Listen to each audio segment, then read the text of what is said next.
Joining me here on Christmas Clatter is Chris with a C from Christmastime in the City. He's no stranger to Christmas Clatter. You've heard him and his wife. You've heard him with Manny recasting Christmas Vacation.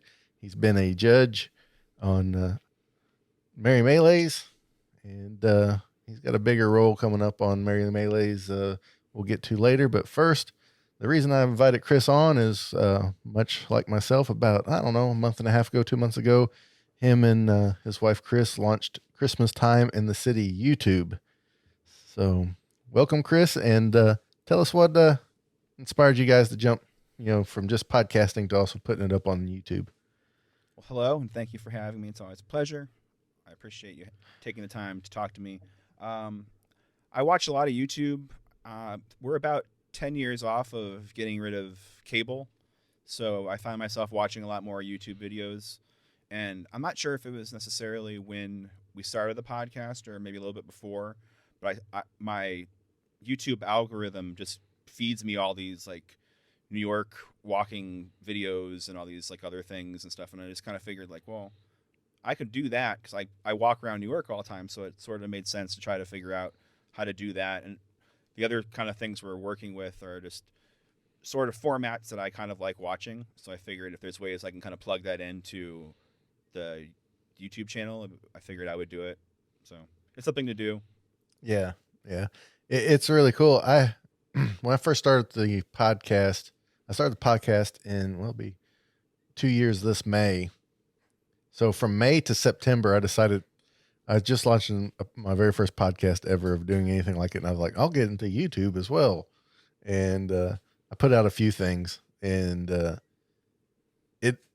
it's not that I didn't want to. It's just learning to podcast and learning to YouTube at the same time was a bit too daunting of a task. So YouTube had to be put on hold. But my podcast host at the time allowed me to upload the audio straight to YouTube, but it was just my logo. There was no video to it.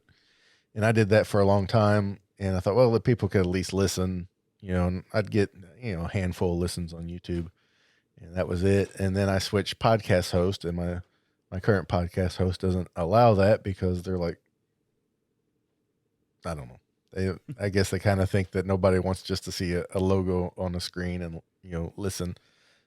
Because I guess not everybody's got YouTube Premium where you can black out your phone and still listen, like a podcast. So I thought, for a 2-year kind of thing, I'll launch it and started doing some research in it and saw that, there's plenty of Christmas music on YouTube and, videos and lyric videos and all that stuff. But as far as like what I would call like YouTube centric content, like unboxings or reviews or reactions, the Christmas themed ideas are not out there. And you would figure with as many YouTube channels and stuff that there are, that there would actually be some out there. Yeah. Well, it's interesting too because the videos you do find are usually not from Christmas specific channels. So it'll just be someone's personal like vlog or something, and then they'll have like an unboxing of something. But if you can present it in like a branded format, we're like, this is my YouTube channel that's showcases all my podcasts, which we also do. We have the audio on our YouTube channel. That's how we started. Chris would do that during her breaks at work. And it does help. Like if a handful of people can listen to the podcast on YouTube, then that's fine too. But if you can put out other content as well, it just give people more of an incentive to check out the channel, and you can kind of push them towards the podcast, or the other way around. It depends on what the channel becomes. If you become a YouTube podcast channel or a podcast YouTube channel, I don't know. Right. Yeah. See, that's the thing I'm struggling with. I'm wanting all my episodes to be up there, but I'm wanting to do it like this one where I do a video format so people could watch it if they wanted, or, listen. And then, if they go to the podcast itself, they'll get the heart of the interview. There'll be some differences between the two. And, because of the different formats, but, for the most part, you can, enjoy it one way or the other. But yeah, you're right. Some of the Christmas content, it's like, Screen Rant, top 10 Christmas movies you didn't know were Christmas movies, and it's the same 10 that they put out last year and the year Yeah. before. And it's like, how many videos about Die Hard as a Christmas movie or not, or is going to survive or anything like that. But even like because it's real hot right now because they're getting, the Dream books coming out, but the Hallmark ornament thing is really underserved. I figured even Hallmark would be on YouTube a little bit more than what they are, but Yeah, they have their weird. They have. And it's not weird. I shouldn't say they're weird, but they have their own little podcast with the two ladies that right. do. Yeah, so you think they would have every facet of social media covered on some end. It's weird they Right. don't have that. Right. Well, maybe they'll hire me and you to be their bubbly sesh YouTube. Yeah. We fit the Hallmark mold. Two Yeah. chubby bearded guys. It's just the other perspective of it. You're right. Right. But Hallmark, if you want to hire us, we're open to taking offers. Sure. Just want to put that out there. But I kind of found it really kind of invigorating in a way because it's like, I started the podcast, and that's really fun and getting it off the ground and all that. And then you kind of get in a flow, to where when you sit down in front of the mic to talk to somebody or talk about Christmas, it's like you kind of accustomed to it, and now with YouTube, it's learning a whole bunch of new skills like camera and lightings and things like that. And it's kind of reinvigorating. And it doesn't help that a guy I work with right next to me in the mornings has a YouTube channel that's doing fairly well. So I'm always picking his brain about that kind of stuff. So. Yeah. It seems like that kind of thing sort of happens just so quickly. Like if you just put out content, I feel like that's the formula. If you just keep putting out content, especially like theme content, there's no way that it won't succeed. And as we amp up to like the holidays, I can't see how it won't just skyrocket, just the same as like listeners do. Yeah, that's kind of the thing is, most of our listenership's going to come through the holiday season, and a lot of people save up every podcast episode and then just binge through them, at the holidays and won't listen year round, which is absolutely fine. I have a feeling the YouTube videos will be the kind of the same thing. They'll just kind of sit there, and then once as the holidays start coming through, they'll just start hitting that YouTube algorithm everybody talks about in such reverence that they, so. But it's a lot of fun. It's going to be interesting journey. As far as I know, right now we are the only two podcasts on it. I don't know if anybody plans on joining in this craze or not. I think Brian was putting out stuff a while back. He's obviously got other things going on now, but I recall seeing like him next to his cardboard fireplace. Right. I had forgotten about that. Brian did put out a few things on YouTube. Yeah. But it does add like this incredible other huge layer of work on the people. So I can see why people wouldn't necessarily want to do it, or why he would take a break from it more specifically. Yeah. Especially when you're putting out videos that are different than your podcast episodes. Yeah. Because that's a whole different, you got to, put it together, film it, edit it, put it out there, which is fun, but it does add, another layer to it. As far as like this episode is going to be on the podcast and on YouTube at the same time. Well, it's like, I'll just pull the audio from the video and once it's edited, and I just got to copy and paste it, into the audio format. So it's not quite as daunting, but I have a feeling that the Christmas YouTube will be a thing because it seems like viewership of YouTube is much, much higher than any kind of TV or streaming platform. I think so, especially for something like this where it's kind of like short order, just little, and you can get it on your phone. It's right. Yeah. Well, and we're like you, we haven't had cable in probably since 2010 or so. Mm-hmm. And a lot of times I'll sit down and it's like, scrolling through what's available on Hulu, Netflix. It's like, well, I don't really want to do a 42-minute view of an episode because I'm kind of one of them people. Once I start an episode, I want to finish it. Yeah. And it's like, well, I can't find any 20-minute sitcom to watch or anything, so I'll just pull up the YouTube and find a 10 or 12 minute video of you know guy doing some woodworking project, to get some ideas from, or a quick tutorial. There's something that's been stirring in the back of my mind. It's like, how do I do that again? And then, pull that up and watch it. In fact, my 8-year-old, she watches almost exclusively YouTube, and she watches people play Minecraft all the time. So. Yeah, it's a weird thing when like I stumbled on I've been playing it on our YouTube channel. It's called GeoGuessr, and it's the sort of same thing. It's kind of like I don't really play games anymore. I just don't have time for it. But for some reason, like that seems like fascinating to me. So I figured that was something I wanted to share, just because I know people like to watch that kind of stuff. I probably wouldn't watch it like normally, like long form, but Right. I know that there's definitely a market for it. So if people want to watch that kind of stuff, then that's why it's there. The other day she was laying in the floor on her elbows, and she was playing Minecraft on the Switch with her phone leaned against the wall with somebody playing Minecraft on YouTube. And I was like, that's a I don't even know what, she's not a millennial. She's just 8. I don't even know what that generation's called, but that's unique to her as a kid.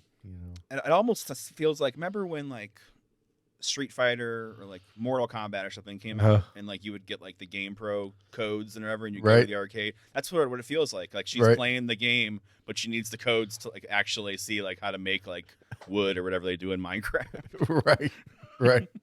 I'm not sure. See, when I first started playing video games, you had to choose between playing the video game or watching TV. Yeah. You had to make that decision. You couldn't do both at the same time. And now there's some games where you can watch TV in the game, and it's just part of the thing. Right. It's so weird. It is.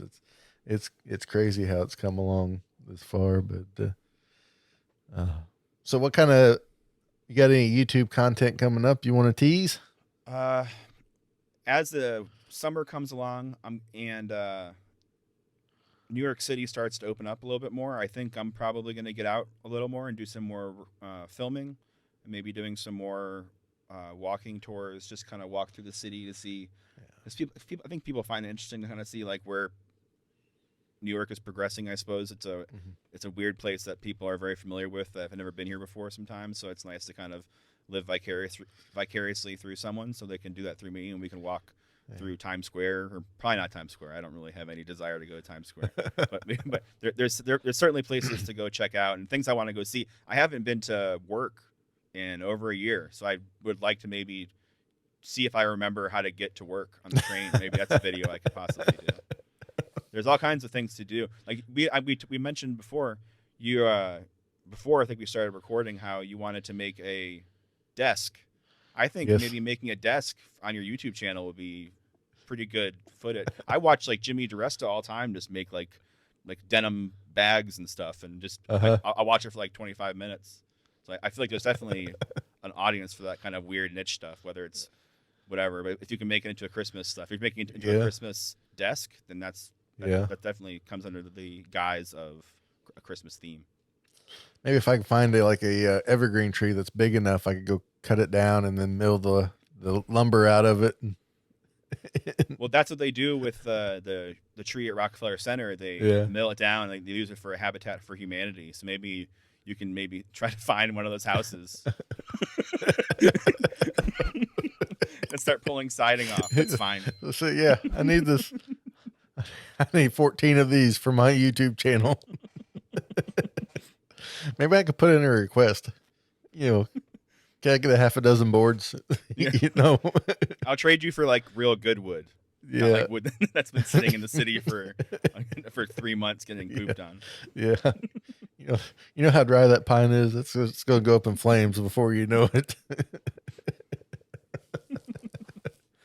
Yeah, if I could figure out how to turn a desk building into some, I guess I could just play like some Christmas music in the background while I do absolutely.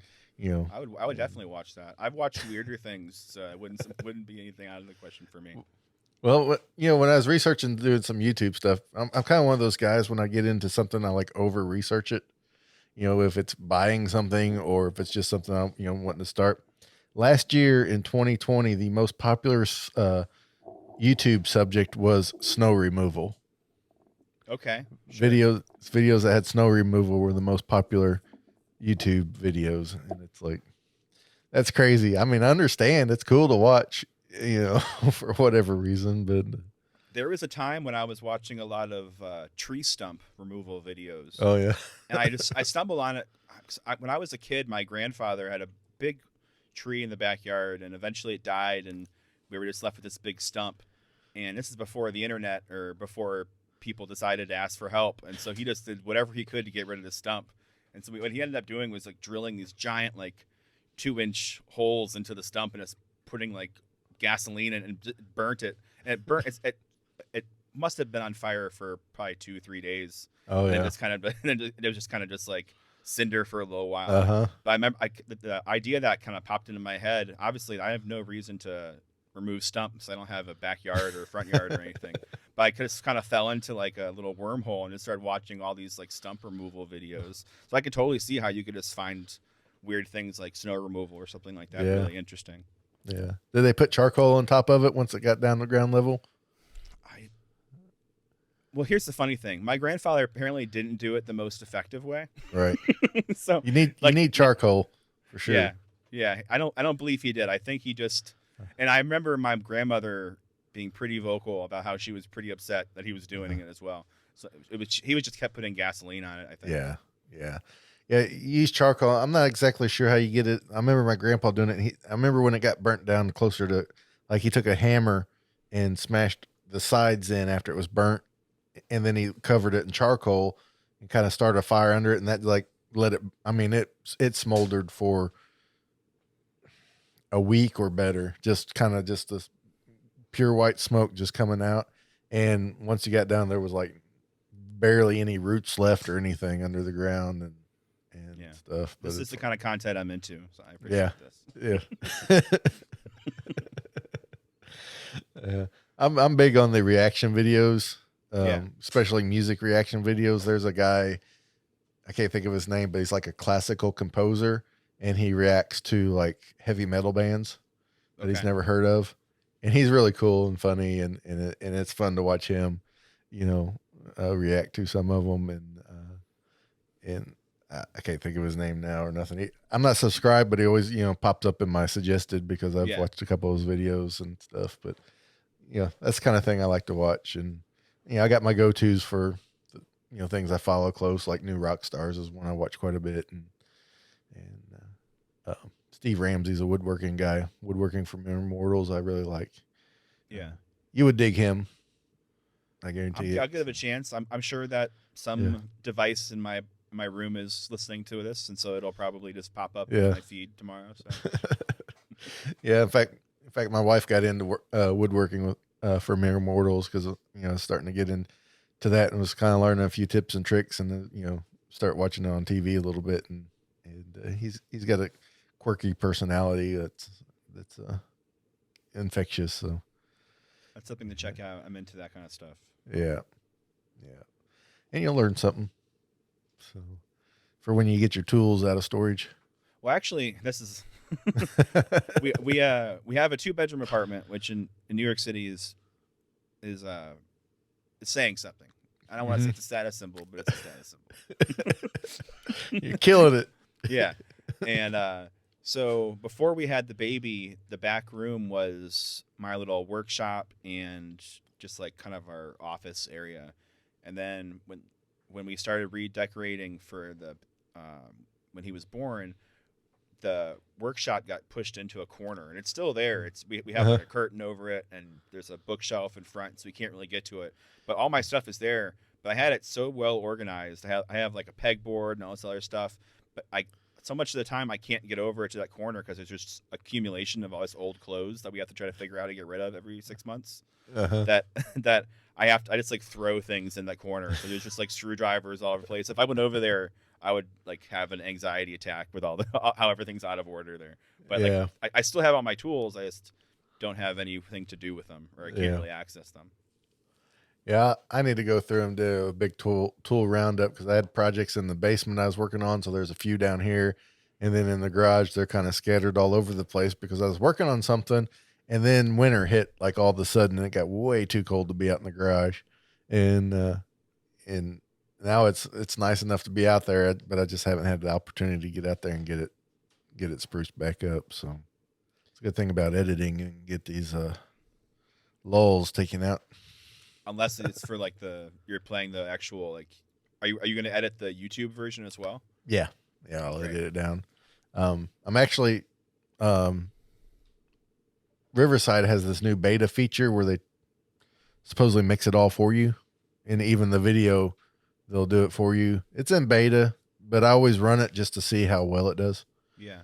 And it's like, well, if it's going to be good enough, I'll just use that. And save myself some headache. But yeah, I'll trim it up a little bit. I won't do a lot to it, but I'll trim it up a little bit. We've been doing the how you doing episodes, the kind of longer form chat episodes. It's more or less just as a reason to talk to people as opposed to just kind of talking to ourselves about things that we already know at this point. Uh-huh. And we've been putting the unedited versions on YouTube, but then I'll go back and do the podcast version. The podcast version ends up being a lot more tedious and time consuming because I'll just like put like little like audio clips, and I have a bunch of things to do. But I don't think I'm coordinated enough to edit that as we go. Like I know you have the thing with the buttons and stuff, which is awesome. But I'm sure I wouldn't be able to do that while we were going. It would be a huge distraction.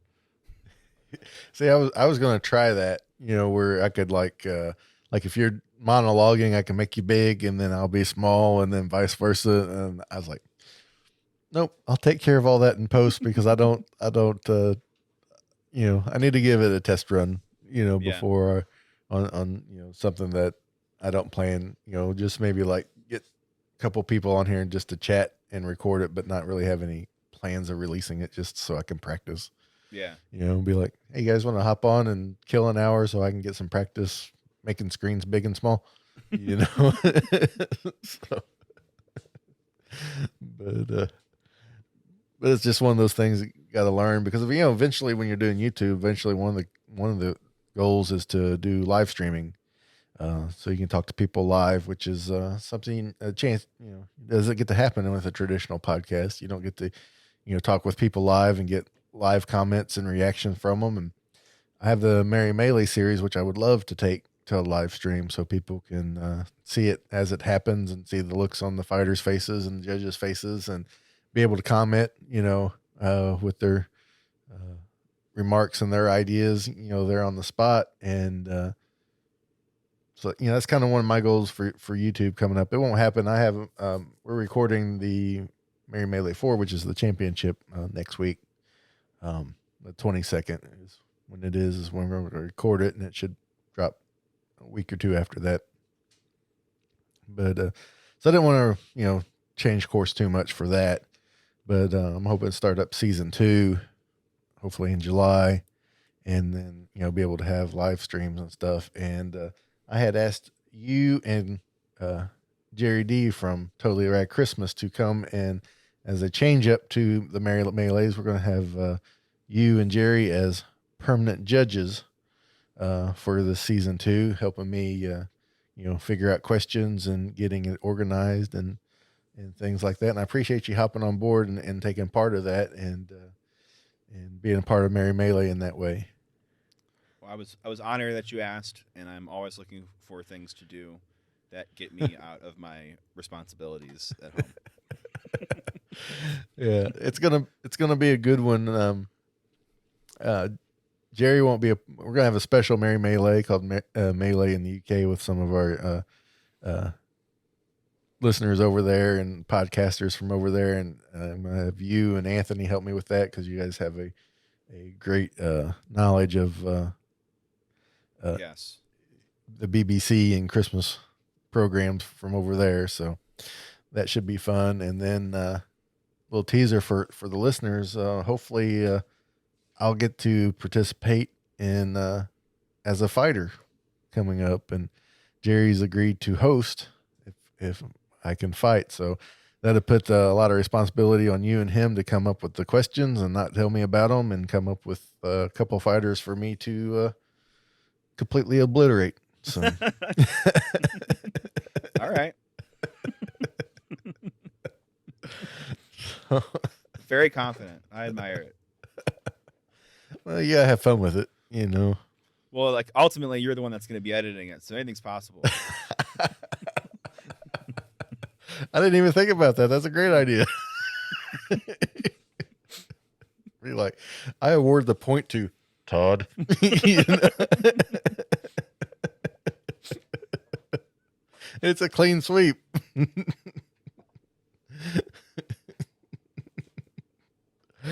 Oh my goodness. I might have to come out with a version of that just for fun. So. That would be really funny. Oh, especially if I'm fighting Anthony, that'd be great. His head would explode. Literally, his head would explode. And then don't mention it at all. Just be like, yeah, that Right. episode that you did comes out, and then he listens to it and it's like, wait a minute, what happened? That's not what I remember. Oh, especially if he end up winning. You know.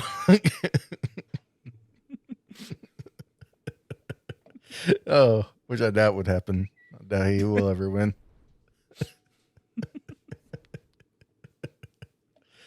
Oh. I was talking to him the other day because Tom's in the championship, and he's like, I'm really so torn. He's like, I want Tom to win because I want the championship to come to Tis the Podcast, but then I don't want to have to live with Tom. Yeah, that's a conundrum. Right. So, I said, well, you just have to, figure out which one, you want to happen more. Either you want the championship or you just don't want to put up with Tom. So. Well, now I know there's a little bit extra involved. I can't wait to listen to it. Yeah. The stakes are much higher. Yeah. Yeah. Have the championship, and then my goal for the melees is to bring back the champion for a regular fight, non-title fight, and then to end the season, whoever comes out of the tournament do a one-on-one battle, like championship bout kind of thing, and see if we can keep it going that way. I may have, after the season 2, I might have to put the brakes on it because, man, it's kind of tough to come up with Christmas themed questions to, keep it going, keep it interesting without asking the same questions all the time. So if any of the listeners out there have any melee questions, feel free to just DM me at any time or email them to me. Please give me ideas whenever you possibly can. Anything. It doesn't matter how good or bad you think it is. Even if it's a bad idea, send it to me, because you just never know what, that train of thought will spur on. It might spark some other good idea. Right. Yeah, absolutely. So, and also listeners, if you want to participate as a fighter, shoot me a message as well. We'll get you on, and you can battle out with your favorite Christmas podcaster. What an opportunity, right? Yeah. Can you imagine, like 2-3 years ago, having the opportunity to do that? It's crazy. Yeah. It's like you can go and just, I would jump on that like a heart. I was really into Christmas podcasts before we started one. It was just like, and so to come as far as we've come, and now it's like a weird thing. It's like, what is life? It's such a weird, it's small. It's a micro victory almost. Right. But it's still like a really cool thing. So it's just really weird situation that's occurred. I don't know. Right. Yeah, it is, because I remember being such a fan, of Brian and Christmas Past, and of Tim and the guys at Tis the Podcast. And now it's like, I'm all the time harassing Anthony about stuff, and Yeah. And sending Brian, messages about things, or, he sent me some, pictures not long ago of his baby and stuff like that. And show me a new project he's working on, and, ask for some help. And it's like, oh my goodness. Yeah. What happened here, and then people are contacting me and be like, hey, how do you start a podcast? Like, I don't know. We'll just Yeah, just Here's what I did. You know, put out so, 10 and never listen to them ever again. right. And never suggest anyone listen to those ones first. Right. Yeah. Well, a friend I made through this progress, Ken Smith from Faces to Places podcast. I know Ken a little bit. Me and him have chatted a little bit. Yeah, he's a good guy, a real good guy. I've really grown to like Ken quite a bit. He messaged me the other day. He's like, "I'm going back and listening to your first episode," and I'm like, "Please don't, please don't." It's like 14 minutes of gobbledygook, I guess, for the lack of a better word. But Yeah. so, like, there's so many others you could choose from, just not that one. So It feels like almost every one of our episodes there's an evolution of like it just Right. changes a little bit, it just gets a little bit better. So it's just like the idea of Yeah. going back to listen to like the first ones are just I would not want to do it. no, that's what I tell people when they get started. It's like the leap you make from episode 1 to 2 is light years. You just leap so much from episode 1 to 2, and it's like every episode through like about 12 you make, grand improvements, and then once 12 you kind of level out, and then you start tweaking things and getting more fine detailed with it. But it's just one of those things, you just got to record it and get it out. That's the only way to start. Eventually, like at least for me, like you start to like kind of understand like the software more. Mm-hmm. And then once you kind of understand like what it can do and like what you can do with it, then it becomes much more interesting. I remember when I was in middle school in like 92 or 93 or something, there was an elective class called technology. It was just like called technology, and there was different little like portal things you'd go to around the room, and you could learn like how to cook a hot dog with the sun or whatever else. There's a laser pointer portal, which literally the laser pointer was like a 2x4 with like a washing machine plug on the back of it. It was like so hardcore and intense, and it still made the smallest little red light.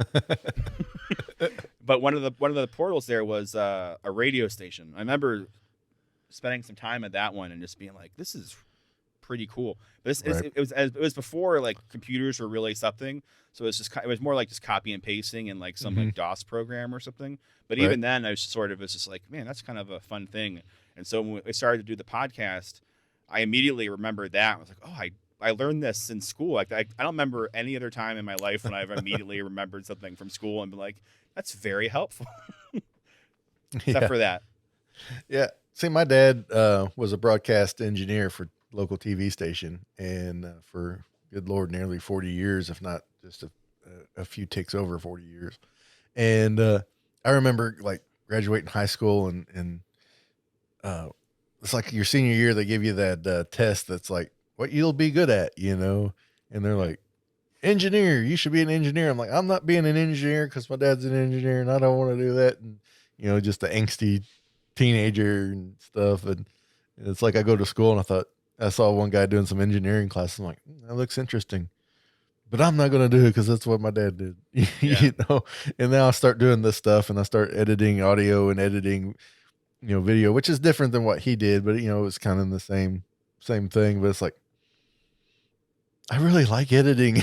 Everybody talks about the editing part being so horrible. It's like, I really like it. I like seeing how good I can make it sound, or how I can make, trying to edit videos, see if I can make logos, spin and twist and bop up and down and do different things. And it's like, I like the editing. I don't like having to fix problems while I'm editing. So if everything's going fluidly and I'm having fun with it, I'm just like finding like cool like clips, and I'm like pulling things from YouTube and like having a good time, then that's fine. But if it's like all of a sudden I can't hear the microphone, then I'm like, oh my gosh. Yeah. That's the point of editing that I don't care for. But it's you do what you got to do. You take the bad for the good. Right. Right. Luckily, a lot of that's solved with software anymore, but sometimes it's like, oh my goodness, how am I going to do this? And you just kind of got to troubleshoot your way through. And I don't even know how I edited my first handful of episodes. It must have took me days to get through them. You know, that first episode I said was like 14 minutes. That had to be like 14 days worth of editing. You know, and Well, it's so nothing could save funny it. the things you can learn from YouTube. Like it Uh-huh. feels very much like The Matrix in that regard. Like where Right. they learn how to like fly a helicopter like almost immediately. Yeah. Like that, it's if you can just that's how I learned how to do a lot of like the things with Uh-huh. first with Audacity and like originally like voice meters and things like that. I all learned them Right. from YouTube, and then as I kind of progressed on, like you learn more things like that. But it's interesting how that kind of all just like that's how I learn things now. I guess it's just Yeah, I absolutely. I think a lot of people do because I do as well. It's like, trying to figure out a few things. It's like I don't even like go to Google's homepage. I just go to YouTube and it's like, yeah. how do I, get my, edit my closed captions in YouTube and then watch a video on YouTube on how to fix my problem on YouTube or, you know, um, how do I, you know, make this cut on my table saw or make this jig or, you know, and that's kind of a cool thing about, us putting Christmas content on YouTube is it gets it out there. So it's in the Google verse a little bit more than what it is. And it makes it easier to find when you have things on YouTube. In fact, when you do a Google search now, one of the first, if you're looking for something, some of the first suggestions are YouTube videos. Mm-hmm. And YouTube will even take like a section of video and like this minute and a half of this video and they'll pinpoint it to you and be like, this is what you're looking for. Yeah. And in the videos that people haven't even chapter marked, or anything like that, it's just the algorithm that is, the Google machine will pick out that minute and a half of whatever you need and suggest it to you instead of sending you to an article or a chat room or a blog or anything like that. And you watch it for a minute and a half, watch it again. And if you didn't get it all, 3 minutes, you know what you need to do and you just go do it, so it's really quite amazing. When I had a job, this is a little bit of pulling the curtain back. I don't think I've ever mentioned where I work specifically, which is good because I probably get in trouble. But I worked at a culinary school doing like private events and like cooking classes for like groups of people who would come in for like if it was like a birthday party or like a law firm would come in for like a team building thing. I would show them how to make stuff, and it would usually be things that are pretty easy, like how to grill chicken or whatever else, or make sushi. But one of the things we would do is pasta making, and so I wouldn't have any say in the menu. I would just get like the booklet, and it would say, "All right, teach them how to make tagliatelle pasta or something." And I'm not Italian; I don't really know much about pasta. And so originally, when I got the first booklet, I was like, "I need to use the restroom real quick," and so I went to the restroom and sat in the bathroom and learned how to make the tagliatelle pasta. And I was like, "All right, let's go do it." That's great. That's a great story. Yeah. Oh. uh, I wonder how many people have a similar story to that. That's fantastic. I'm sure it seems it's got to be something that happens constantly. Where just Yeah. like you utilize what technology or YouTube to figure out an answer and overcome the Yeah. problem as quickly as possible. Well, it's And even like and then pretend like it's you, like you figured it out, like you already knew it. right. Like It's like it's like even if you have a breakdown on like your washing machine or something, you can find somebody on YouTube repairing the exact problem you have on the exact same make and model. sure. And it's like a guy with like 3 subscribers, and this video has like 2,000 views or something because there's 2,000 of those machines sold, and you're able to watch it and fix it and And I'm sure if you watched it like on his end, like the analytics of it, you would see like people just watched from like minute 2 to minute 4, and that was it. right. Right. It's like yeah, it's like how do I pop the hatch on this particular thing here? Oh, that's a so I did that too for sure when we got our car. It's like the hood. I had no idea how to open the hood. Yeah. I'm pretty sure I looked it up at least 2 or 3 times as well. So just like and like very subtly, like how do you open the hood of a Jeep Renegade? And it's like the stupidest little thing, but like I just couldn't remember it because it was not how my old car was, so I couldn't figure it Right. out. But then you do, and you're like, all right, now I know. Thank you, YouTube. Yeah. Well, on my truck, the key fob broke on it, and so I called the dealership, and they wanted like $60 for one fob and to get it programmed. I was like, that seems really expensive. And so I found two key fobs, just like the ones I had that was compatible on Amazon for $12, but they weren't programmed. So I'm like, I'm going to roll the dice, $12 versus $60. And so I set out in my truck with both key fobs, had the YouTube on my phone to program the, 2010 F-150. Went out there, got the first one done, did the second one. I'm like, I just saved myself $50, Nice. so. But yeah, it's really got to put a hurting on some of that market, people making money on that stuff, because it's made it so, expanded so much knowledge. And yeah, it's nice to see. I mean, I'm sure there's also a lot of negative things on YouTube, but it's nice to see communally what people are capable of presenting to other people, like with like the nicest of intentions as well. Like, let me show you how to crochet or something, and just like, please show me how to crochet. Like, or something as insignificant as that, where it's like someone's taking the time to go through the effort to like present something to you, is just it's such a nice thing as well. Yeah, it is. And the cool thing about YouTube is the suggestions will keep just suggesting stuff you've watched, and then so if you're staying on things that are kind of have that positive attitude, you'll never go down those darker rabbit holes of YouTube. And they try to keep a lot of that junk off, as best they can. It's got to be nearly impossible, because I think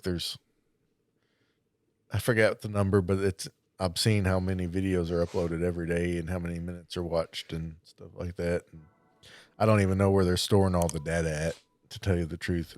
I think about that sometimes, and I don't have any idea. How does that even work? Like, I don't know. Where is the cloud?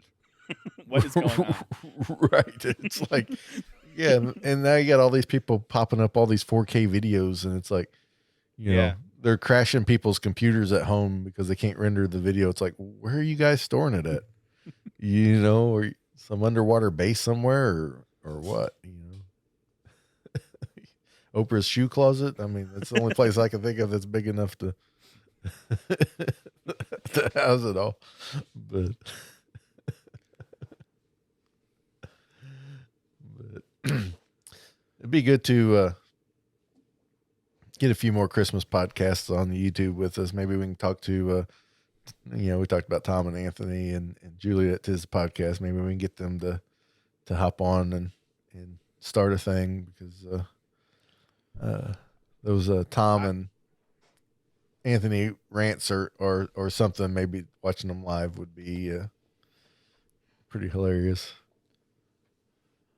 I saw something on, I don't know what it was, but I get I'm sure you probably do as well. I get a lot of ads for how to improve your social media or how to improve your podcast and stuff. Right. And I don't care about any of them. I always say not interested, because I don't want to read that kind of stuff. But I saw one, and it was a video about how to get more listens or something. And the guy said, if you record your podcast, if you video record it, then just put that out. Which is why we started doing ours like that, because you're sitting on something that could potentially people are going to watch, and then if there's something that they can engage with more than just a voice, then they'll do that. So if you're doing like 3-way video chats with people, there's no reason not to just throw it out there. And if you can even say like, this is an unedited whatever, this and that. But if you have the file, you might as well just put it out there. Right. That's one of the reasons I got into this. Is really going to be inside the podcast world, especially here, stuff I'm doing. That's one reason I gotten so really working on getting a transcript of every episode. And YouTube, one of the reasons I just wanted to do YouTube, one of the benefits of it was, Google will auto caption your video for you. Now it's not perfect, and you can go in and clean it up and make it right. And it's not hard to do. But then I can take the file that is the closed caption, I can attach it to my podcast.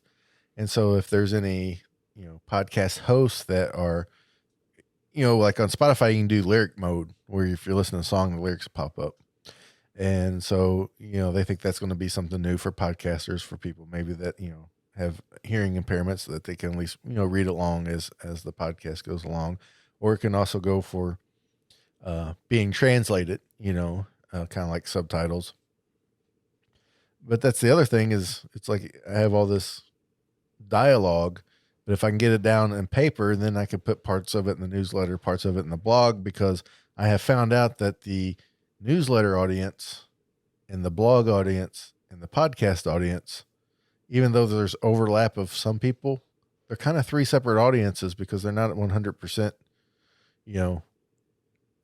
consumers of the other platform.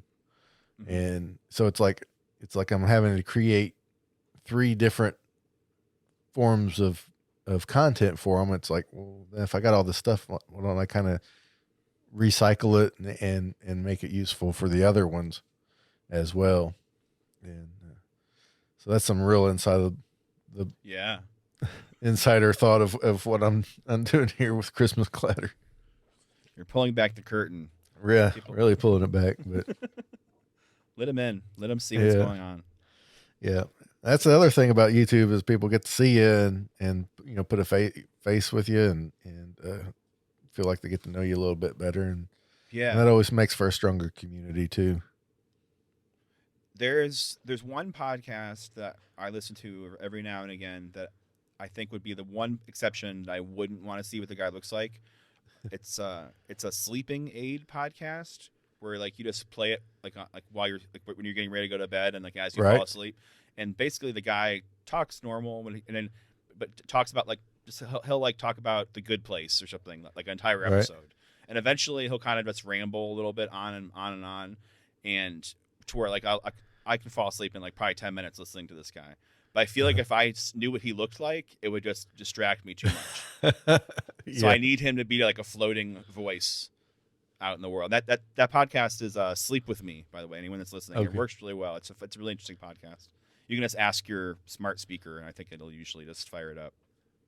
Yeah, I usually don't have much problem going to sleep when I'm sitting on the couch. It's just when I go lay in the bed to fall asleep. It's like can't stay awake in the living room, but as soon as you get to go to bed, it's like can't fall asleep now. So I have to check that out and see what it's all about. But it sounds it's a great. pretty good one. Sounds great, but it's going to be interesting to see what YouTube ideas come up closer to the holidays, because that's when things really get busy for us, and I have to make sure some things get put in the hopper so I'm not running behind on it. But are you planning on doing things like recording out and about, or are you just mostly doing things in the cave, as it were? Probably mostly cave. I have a few out and about ideas, but I'm not sure if I'm quite ready for those. Gotcha. As far as getting them the way I want them and stuff. So I might table those for maybe the season after 2022. But I got plenty of plan that in here. My set behind me is going to change up a little bit here in the near future, and kind of get things organized and situated and have a new look. But it should be fun. But like I said, I don't think I'm quite ready for the out and about stuff. Yeah, it's a weird thing.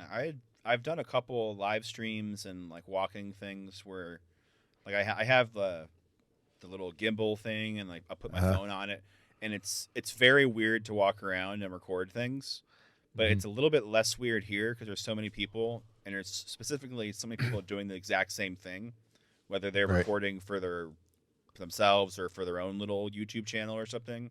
But it's a lot more socially normal here, I guess. But I still have a real problem like talking into. Like, there's no way I'd be able to talk into my phone walking down the street somewhere. So if anything, like it'll just be like me recording me walking somewhere and maybe some dialogue over it. But it's a weird thing to set up a camera somewhere and talk directly into it, like outside of Chipotle or something, or wherever you end up. Yeah. See, Christmas 2019, I got a gimbal for my phone so I could record some stuff, because we were planning on going to some of the Christmas cons, and then 2020 happened. So Yeah.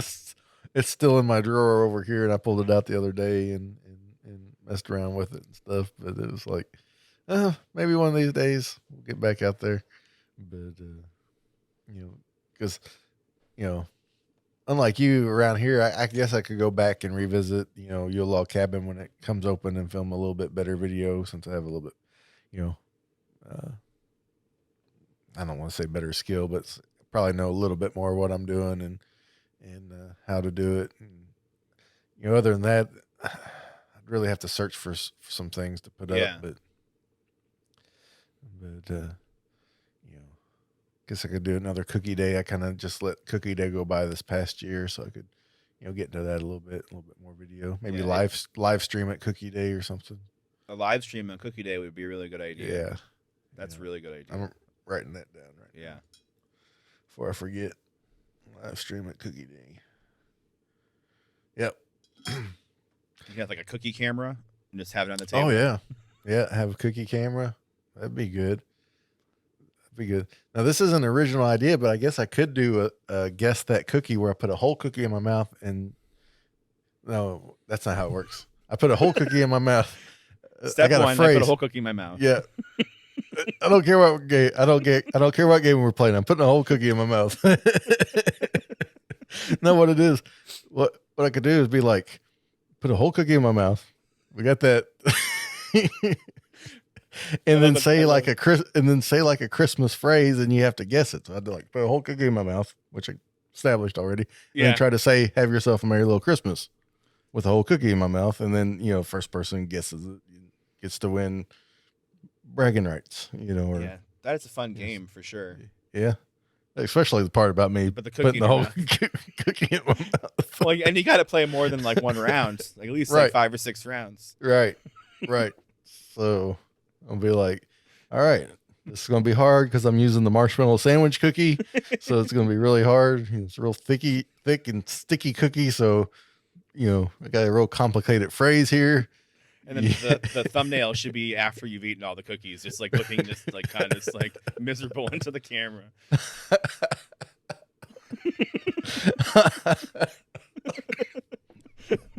Oh my! I'm writing this down too, Chris. Put a whole cookie in my mouth. See, these are the notes that like I write like after like I dream, and I'll look later and be like, put a whole cookie in my mouth. Like Billy Joel writes whole songs, and I just write about putting a cookie in my mouth.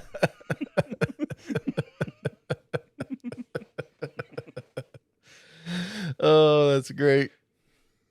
That's great. I had a speaking of, write notes. I woke up the other night and I had a melee question in my head, and I had to type it out on my phone right then because I was like, this is too good. I can't let it go. It's like in the middle of the night, wake up thinking of melee questions and stuff. And once we're done recording, I'll let you know because I wanted to keep it a surprise for our melee. But I was really happy with it, and it's like, man, hopefully I get a few more like that. But Yeah, well, some of the best ideas come, and also some of the worst ideas come, I guess, that way. Right. Well, I'm definitely going to be titling this episode, I put a whole cookie in my mouth. I mean, Step one, I put a whole cookie in my mouth. someone told me it's like, you really got to pay attention to how you title your YouTube videos and blah, blah, blah. And I'm like, I don't title them anything. I just find the funniest phrase or the phrase that sticks out and just give it that title, It's something to look forward to as a listener. You can try to figure out what that means. Right.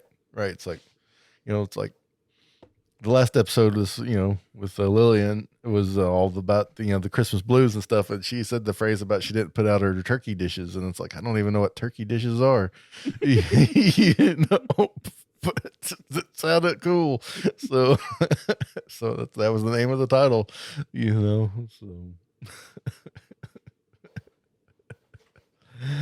Oh, mercy. Well, man, we've been rolling nearly an hour, man. But I appreciate you joining me here on Christmas Clatter, and we'll definitely have to get together and collaborate our two YouTube channels together, get some kind of something going on there, and let everybody know where they can find you and Christmastime in the city. You can find our podcast wherever you find podcasts. It goes without saying at this point. So just look on the Yep. app that you use; it's there. You can find us on Facebook, Instagram, all as Christmas Time in the City podcast. You can check out our YouTube channel, which we've been talking about. That's also Christmas Time in the City podcast.